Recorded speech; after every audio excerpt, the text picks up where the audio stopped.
Hi guys, welcome to my channel. ఈరోజు మన ఛానల్లో రాజ్మా కర్రీ చేయబోతున్నానండి.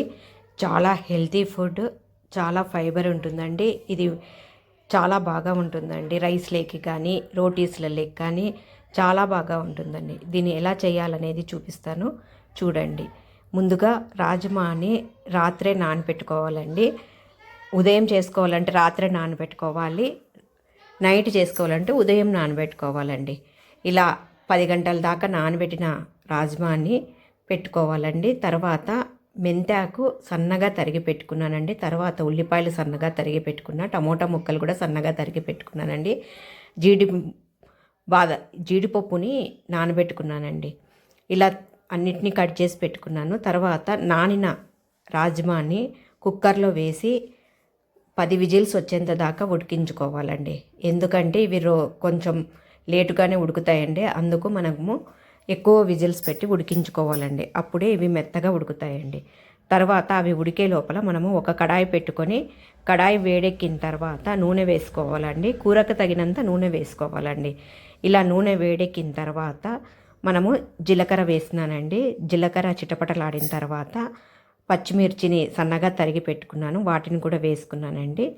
తర్వాత సన్నగా తరిగి పెట్టుకున్న ఉల్లిపాయ ముక్కల్ని కూడా వేసుకున్నాను. ఇలా వేసుకొని వేయించుకోవాలండి. ఇలా గోల్డెన్ బ్రౌన్ కలర్ వచ్చేంత వరకు వేయించుకోవాలండి ఉల్లిపాయ ముక్కల్ని. ఇలా వేగుతున్నప్పుడే సన్నగా తరిగి పెట్టుకున్న టమోటా ముక్కల్ని కూడా వేసి వేయించుకోవాలండి. ఇలా ఇవన్నీ మెత్తగా వేయించుకోవడానికి, గుజ్జుగా అవ్వడానికి మనము కొంచెం టైం పడుతుందండి. దానికోసమని మనము ఒక స్పూన్ ఉప్పు, 1/2 స్పూను పసుపు వేసి కలుపుకొని మగ్గనిస్తున్నానండి. ఇలా ఇది గ్రేవీ కావడానికి ఒక ప్లేట్ పెట్టుకొని కొంచెం సేపు మగ్గనిస్తున్నానండి. తర్వాత మధ్యలో ప్లేటుని తీసి కలబెట్టుకోవాలండి. అడుగంటకోకుండా ఇలా వేయించుకోవాలండి. ఇలా మెత్తగా వేగేంత వరకు మనము వేయించుకోవాలండి. ఇదే గ్రేవీకి మంచి టేస్ట్ని ఇస్తుందండి. తర్వాత మనము సన్నగా తరిగి పెట్టుకున్న మెంతాకును వేసుకోవాలండి. ఇలా రాజ్మాకు మెంతాకుతో చేస్తే చాలా టేస్టీగా ఉందండి. పాలకూర కూడా వేసి చేసుకోవచ్చండి. ఇలా ఆకుకూరలతో ఇలా రాజ్మాని వేసి చేసుకోవడం వలన మనకు హెల్త్ చాలా బాగా ఉంటుందండి. మంచి టేస్ట్ని కూడా ఇస్తుందండి. ఇలా బాగా వేయించుకోవాలండి మెంతాకుని. ఇలా కొంచెం చేదు ఉంటుంది కాబట్టి ఇలా వేయించుకోవడం వలన ఆ చేదు అనేది పోతుందండి. తర్వాత ధనియాల పొడి వేసుకున్నాను. తర్వాత గరం మసాలాను వేసుకున్నాను. తర్వాత కారం వేసుకున్నానండి. ఇది మీ టేస్ట్కి తగినట్లే ఉప్పు కారాలు చూసి వేసుకోండి. మీరు ఎంత క్వాంటిటీ చేస్తారో దానికి సరిపోయినంత వేసుకోండి. ఇలా వేసుకొని మొత్తము కూరనంతా కలుపుతూ ఉన్నానండి. మెంతాకును బాగా వేయిస్తున్నాను.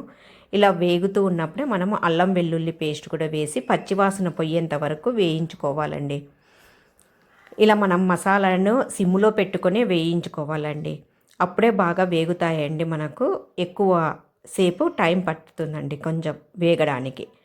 ఇప్పుడు రాజ్మాను మెత్తగా ఉడికించుకున్నానండి. చూడండి, ఇలా ప్రెస్ చేస్తేనే ఎంత సాఫ్ట్గా ఉడికిపోయిందో. ఇలా మెత్తగా ఉడికించుకుంటేనే మంచిదండి, బాగా ఉంటుందండి. ఇది రాజ్మా చాలా మంచిదండి.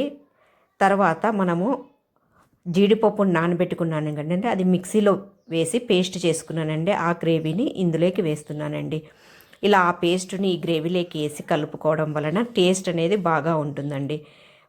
ఇలా వేసి కలుపుకొని మనము పైన నూనె వచ్చేంత వరకు కొంచెం సేపు ఉడికించుకోవాలండి. అందుకు కొంచెం తగినన్ని నీళ్లు పోసి కూడా ఉడికించుకోవచ్చండి. తర్వాత మనము ఉడికించి పెట్టుకున్న రాజ్మాని వేసుకోవాలండి ఈ గ్రేవీలో. ఇలా వేసి కలుపుకోవాలండి. మనము రాజ్మా ఈ మసాలా అంతా పట్టడానికి కొంచెం నీళ్లు వేసుకొని మనము కలుపుకొని ఉడికించుకోవాలండి.